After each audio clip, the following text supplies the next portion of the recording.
మనందరం పిల్లలకి అంటాం, ప్రేమతో పెంచుతాం. వాళ్ళ హెల్త్ ఎక్కడ దెబ్బతింటుందో అని బురదలో ఆడనివ్వం, వర్షంలో తడవనివ్వం, కాళ్ళకి చెప్పులు లేకపోతే ఒప్పుకోం, బిసిలీరు తప్ప మరో నీళ్లు తాగొద్దని చెప్తాం. ఇలా నేచర్కి వాళ్ళని దూరం చేయడం వల్లే వాళ్ళ ఇమ్యూనిటీ దొబ్బింది.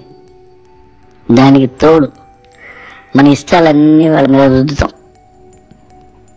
మనకి నచ్చిన డిగ్రీలే వాళ్ళు చదవాలి, మనం చెప్పిన వాళ్ళని పెళ్లి చేసుకోవాలి. పాపం వాళ్ళకి ఏంటి టార్చర్? వాళ్ళ ఒపీనియన్ కూడా అడగండి, ఫ్రీడమ్ ఇవ్వండి. పిల్లలకి 2 ఇవ్వాలి, ఒకటి అవేర్నెస్, 2 ఇండివిజువాలిటీ. అవేర్నెస్ క్రియేట్ చేస్తే అది మంచి చెడ్డ తెలుస్తుంది. ఇండివిజువాలిటీ ఇస్తే లైఫ్లో డెసిషన్ తీసుకుంటారు. మీరు ఏదైనా చెప్తే దానికి నో అని చెప్పగలిగేంత ఇండివిజువాలిటీ మీ పిల్లలకి ఇవ్వాలి.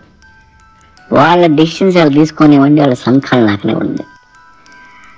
మనం పడ్డ కష్టాలు మన పిల్లలకి ఎందుకు అనుకోవద్దు. వాళ్ళు కష్టాలు పడాలి, తెలుసుకోవాలి. నాకు టూ మచ్ ప్యాంపర్డ్ కిడ్స్ అంటే నచ్చదు. అందుకే నా కథల్లో హీరోలు ఎక్కువగా ఆర్ఫన్స్ ఉంటారు.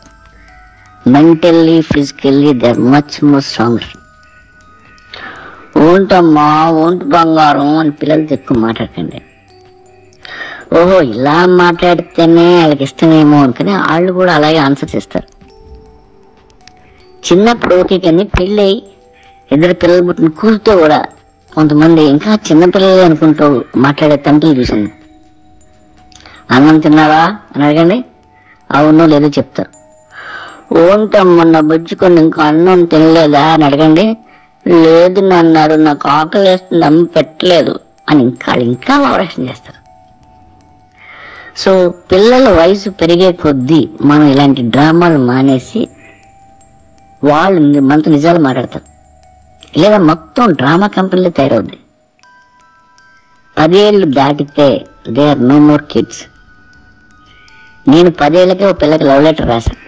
ఇంకా చిన్నపిల్లలు ఏంటి, వాళ్ళు మన నెక్స్ట్ జనరేషన్, మనకంటే అడ్వాన్స్ సాఫ్ట్వేర్. సో మీ పిల్లల్ని అడల్ట్స్గా ట్రీట్ చేయండి, వాళ్ళకి ఇండివిజువాలిటీ ఇవ్వండి.